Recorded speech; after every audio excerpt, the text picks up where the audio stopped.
This is Create the Next from ProCFO Partners, where every week we explore strategies and ideas for financial management and growth to help today's businesses put their financial picture in context. Welcome back to Create the Next. I'm Chris Bentliff, and I'm back with our good friend Thomas McNiff from ProCFO Partners. And Tom, it's great to see you again. As we are looking at you, we can see you've got a keyboard there behind you, and you were just showing me some sweet guitars. I know that you've got a pretty broad background in the music industry, and I have so many questions about so much of that. As you and I have talked about, we're both musicians, and so we've got a kind of a kindred spirit there. Let's start with... Wait, Chris, calling me a musician is a compliment, and I thank you, because I don't call myself a musician. But you are... I'm a student. A musical mind, a student presently, but you've spent a lot of time on the business end of the music industry. So let's start there. I know some of the things, but our audience doesn't. What have you, tell us a little bit, kind of the Cliff Notes version of your professional background in the music industry and the things that you were doing there. So it was always a dream of mine to work in the music industry, and I got incredibly lucky. And I got into an independent record label that basically signed young rock bands in New York City.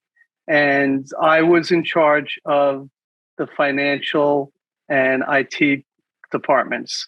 So I oversaw all the accounting and all the IT. And I had a staff of about 12 people. And yeah, it was our department was large because accounting in the music industry is a little complex. And it's not just general ledger. The element that's different with the music industry, and in particular a record company, is the fact that you need a royalty staff, because royalty payments to your artist are critical. That's the artists are the lifeblood and the revenue generators for the business. So you have to have people dedicated to generating the royalties. It's incredibly important. And I was in this company for about 5 years. And then I moved on to a music publishing company, which is a little different than a record company. A publishing company represents the songwriters, not the bands. It's the writers within the bands. So a good example of what I mean, the royalties for, say, a band like the Beatles. Paul McCartney and Lennon were credited with about 90% of the songs. So they would get 90% of the publishing royalties, and George Harrison would get 5, and Ringo Starr would get 5, depending on, assuming they had one song each, and that's the way the splits went. So I was the controller of a music publishing company, also located in New York City. Now, this is fascinating to me, and maybe some of our listeners don't necessarily know. When you hear a song on the radio, for instance, it's so complex, and there's a recording sort of copyright, and then there's a publishing, and everybody gets a little piece, and then maybe the producer got a few points, so they might get a little percentage, and it can get really complex.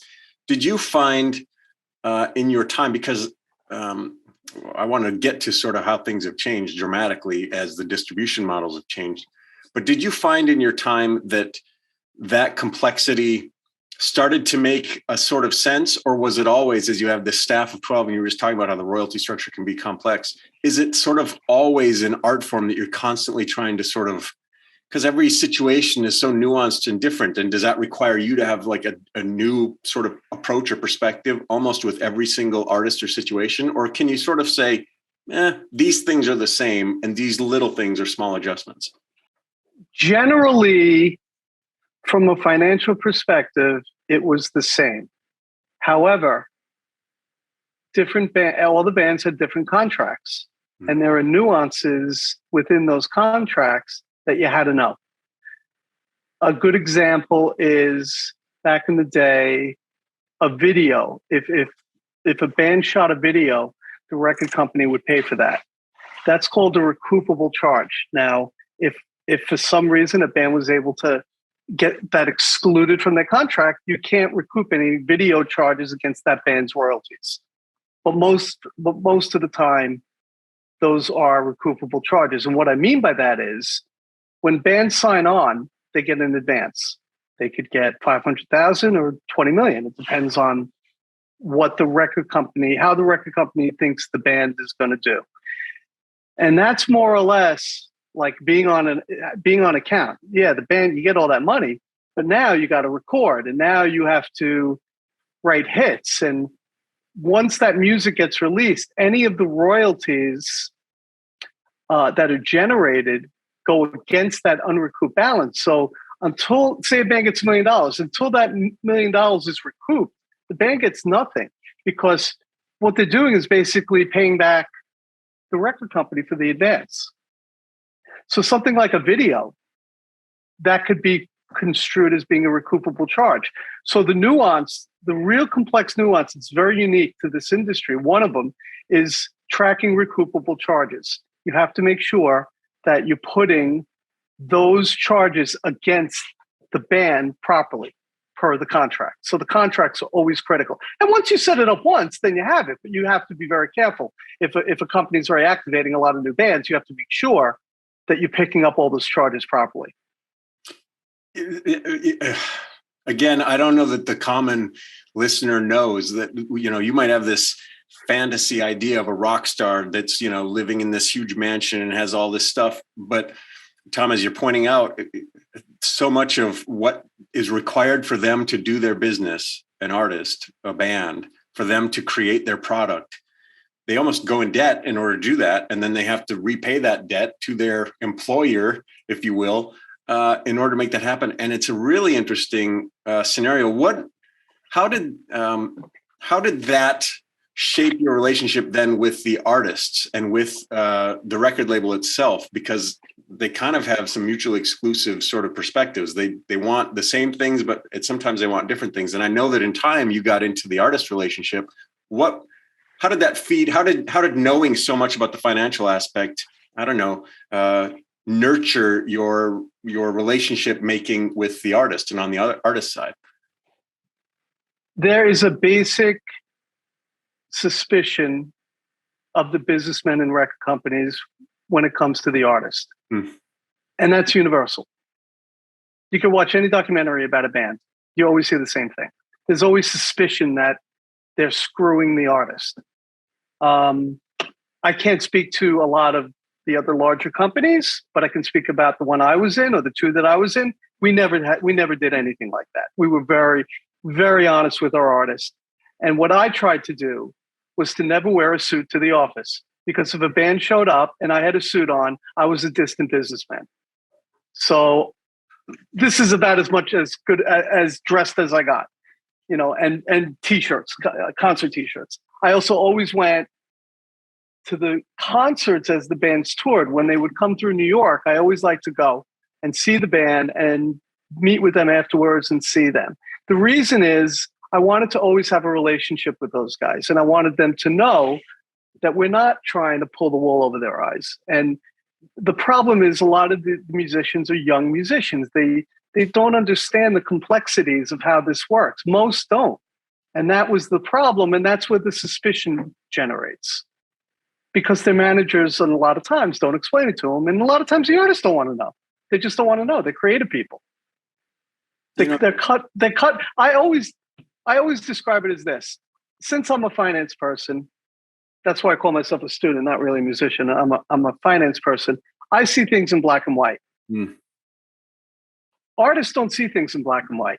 Artists see things in colors. They could pick up on things that I can't. Conversely, they're not as precise as I am, because I see things in black and white. And that was the difference. And it's the convergence of those two worlds, bringing them together, and that relationship that made it complex. So I always tried to talk to the bands as much as I could. I thought it was important as the money guy. What a great illustration of building trust. And frankly, there's a easy correlation to the startup founder who, a person is in a band because they have a talent, or because they have an expression they want to make, or they've got a story they want to tell, and they're not interested necessarily in the nuts and bolts and in the black and white and in the dollars and cents. But they also don't want to make, they don't want to get screwed on that stuff. And the startup is energized by different things, and the finance person is the one who needs to come in and sort of say, great, let's execute your vision within sort of these limits or these bounds so that we can achieve these goals. And it's when those two strengths can come together and not be in friction, but in I was just going to say in tune, that relationship works. Do you agree? Do you find that the best sort of healthiest artist relationships come when there's a mutual trust around the different skill sets that everybody has? I think so. Absolutely. Absolutely. Again, there's a basic mistrust, and I was always trying to squelch that. I really thought it was important. And their opinions mattered to me. Thus, that's why you see a keyboard in back of me. I'm learning how to play the keyboard. It's something I always wanted to do.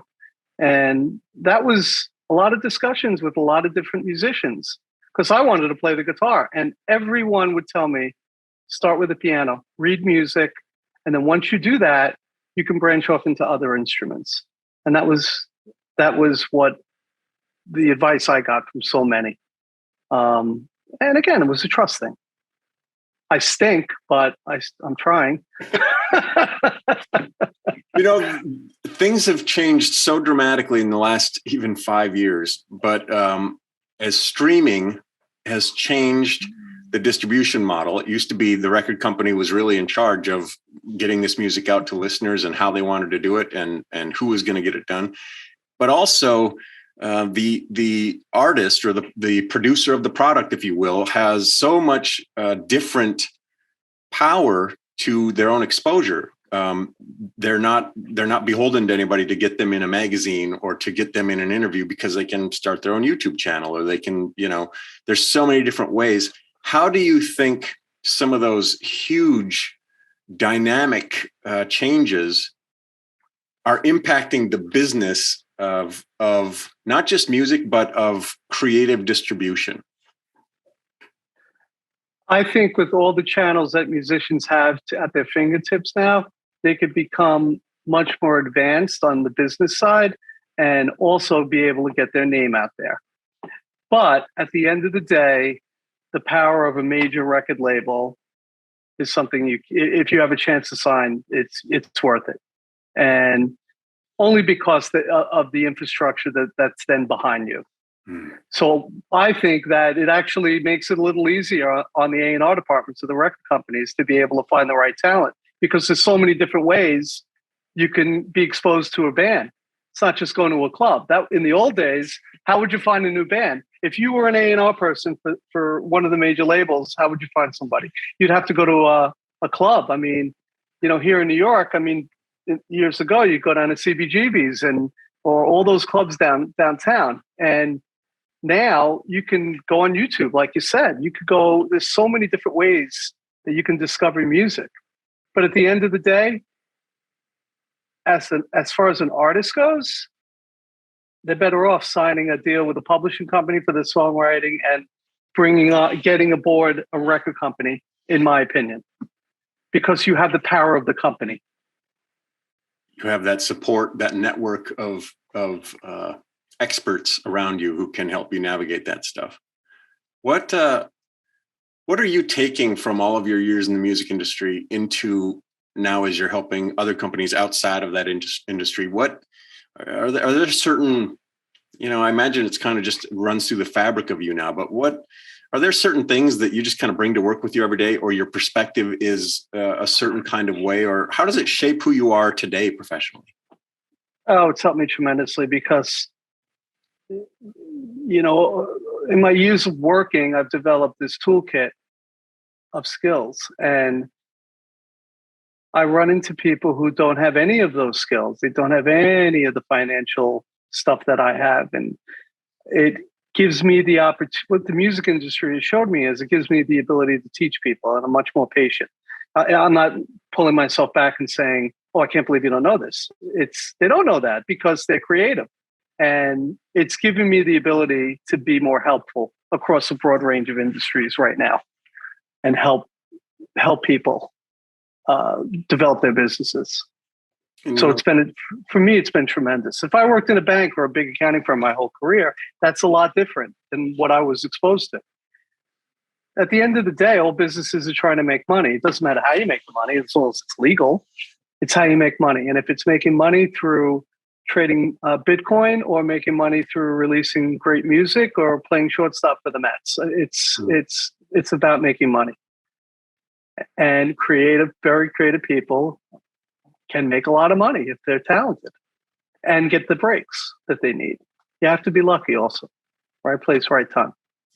One of the things that I love about talking with you, Tom, is it really speaks to the value of, we talk a lot about at ProCFO Partners, sort of this, we've got this expansive network of experts who've got all this different experience, and you're really representative of that. I mean, you just have, there's so much that goes into being a part of the machinery of creativity and of the business of creativity. And there's just so much that you have to offer in that way. And I'm thoughtful and I'm grateful that you're sharing that expertise with your clients today and with all of us here in this podcast. Well, thank you, Chris. I appreciate you saying that. I can't wait to have you back. I think you and I could nerd out every week if we wanted. That'd be a lot of fun. But let's come back again and talk more music business soon. Yeah, let's have a part 2. Absolutely, I could keep you on the Zoom for 3 hours if you want. We're gonna have a long extended part 1 of 6, and it's gonna be beautiful. We're gonna kill your audience if we keep doing that, though. Tom McNiff from ProCFO Partners. Thank you, sir. It's so good to see you again. We'll see you again soon. Thanks, Chris. Thanks for watching, and a special thanks to our subscribers. Consider becoming one today.